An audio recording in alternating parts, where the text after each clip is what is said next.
Good morning everyone. Now our next topic is simple solutions of the torsion problem. So हम solutions find out करेंगे torsional problems के. So as you know that the boundary value problems is given by del square psi is equals to 0 and it consists of determining the boundary C of the cross section of the cylinder. किस पे हम find out करते हैं psi is equal to 1/2 x square plus y square. In as much as the real and imaginary parts of every analytic function of a complex variable satisfy, so we can build up a list of functions psi. कि जैसे जैसे हम जो real और imaginary parts हैं complex variable x plus iota y के, जैसे जैसे वो इस इक्वेशन को सेटिस्फाई करते जाएंगे, that is del square psi is equal to 0 को उसी अकॉर्डिंग जो है हम एक लिस्ट ऑफ फंक्शन साई जो है बिल्डअप कर सकते हैं और इसके साथ हम जो है इक्वेशंस फाइंड आउट कर सकते हैं फॉर द कंटूर्स, और जहाँ पे फंक्शंस जो हैं वो टॉर्जनल प्रॉब्लम के क्या बनेंगे, सोल्यूशन बनेंगे. सो लेट अस कंसिडर कि फंक्शन आपके पास X plus iota Y raise to power N है.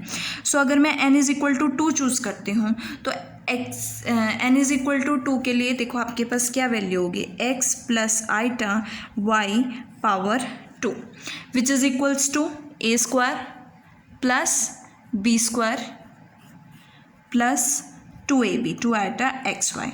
तो यहाँ से आपके पास क्या बनेगा, x square minus y square plus 2 iota x Y.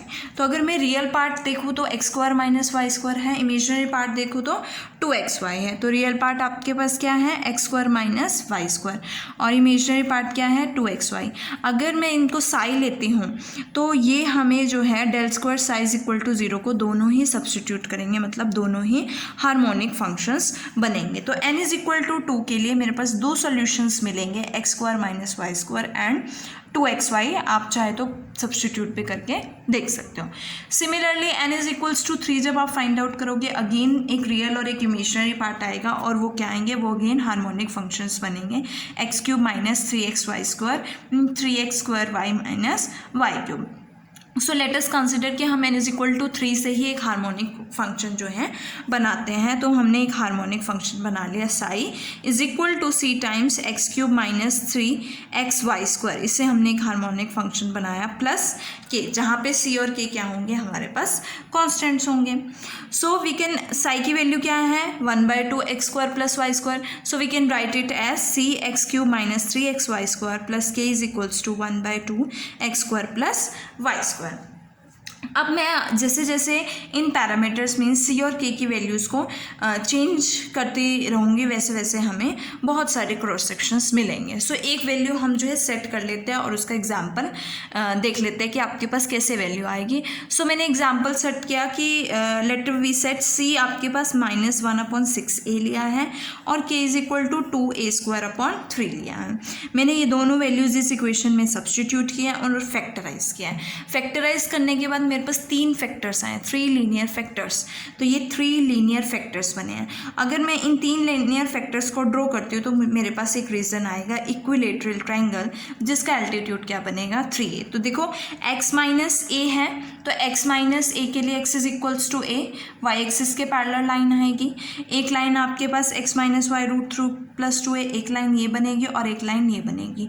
ये इन दोनों के इंटरसेक्टिंग पॉइंट है, ये इन दोनों के इंटरसेक्टिंग पॉइंट है और ये दोनों इन दोनों के इंटरसेक्टिंग पॉइंट्स है. जैसे आप लीनियर फैक्टर्स को ड्रॉ करते हो वैसे आप ड्रॉ करके देख सकते हो. यहाँ से आपके पास क्या बनेगा, इक्विलेटरल ट्रायंगल बनेगा जिसकी लेंथ क्या होगी 3 होगी. तो लेंथ हाफ 3a होगी.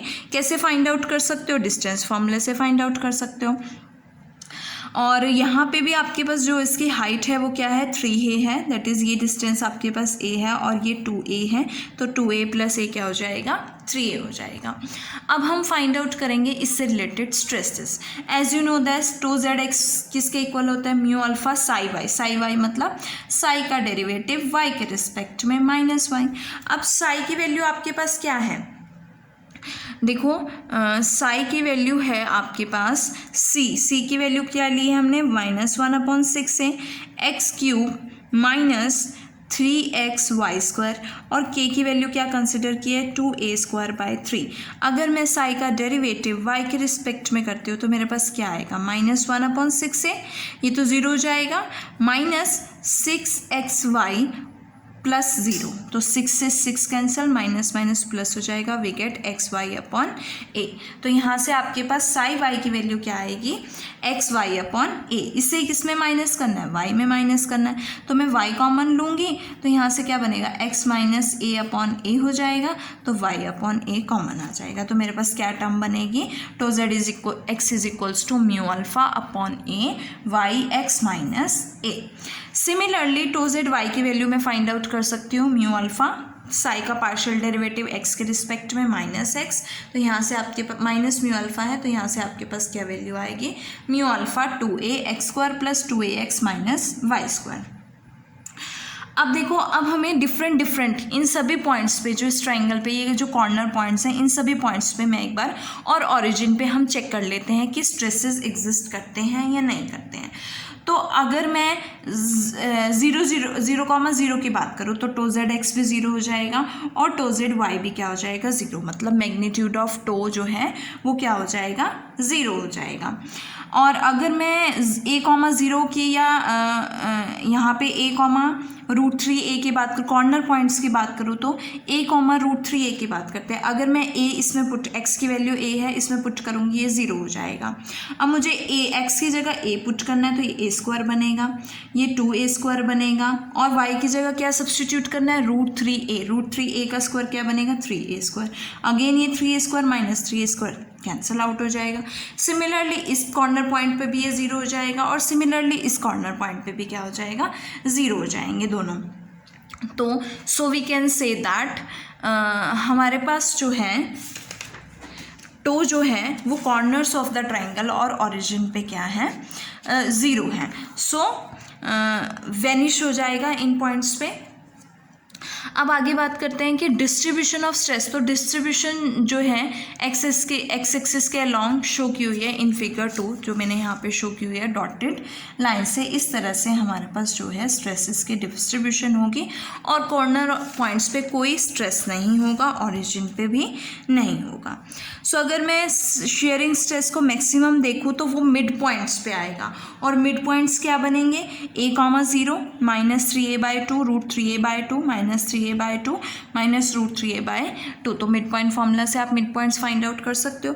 तो जब आप इन मिड पॉइंट्स पे वैल्यू फाइंड आउट करोगे, तो मैक्सिमम की वैल्यू फाइंड आउट करोगे, तो टो जेड एक्स सपोज यही ले लेते हैं a,0, आपके पास टो जेड एक्स क्या है x - a है, तो ये तो 0 हो जाएगा टो जेड एक्स, और a,0 है तो ये a² + 2a² 3a² हो जाएगा और ये 0 हो जाएगा। तो मेरे पास क्या बचेगा 3a² mu alpha upon 2a, a से a कैंसिल, तो 3/2 म्यू अल्फा a बनेगा। तो टो मैक्सिमम क्या आएगा 3/2a म्यू अल्फा।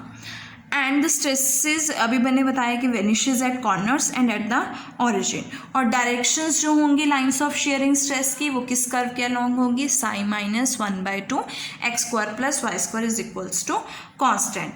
सो कुछ हमने फिगर में डॉटेड लाइन से इंडिकेट भी कर रखे हैं। नेक्स्ट हमारा आता है, अगर मैं मोमेंट फाइंड आउट करती हूँ तो सेम वैल्यू आपके पास टो वाई जेड जो है 0 हो जाएगा, टो जेड एक्स जो है 0 हो जाएगा, और इसकी वैल्यू आपके पास क्या आ जाएगी 3/2 म्यू अल्फ़ा, और ये क्या बनेगा हमने इसको I0 कंसिडर कर लेना है, तो यहाँ से I0 क्या होगा मोमेंट ऑफ इनर्शिया होगा ओवर ट्राइंगल। इसी तरह से हम और भी C और K की वैल्यूज़ चेंज करके और भी क्रॉस सेक्शंस ले सकते हैं टॉर्जन प्रॉब्लम्स के सॉल्व करने के लिए। सो इसके साथ आपका जो सेक्शन 3 है वो ख़त्म होता है। नेक्स्ट वीडियो में हम सेक्शन 4 स्टार्ट करेंगे।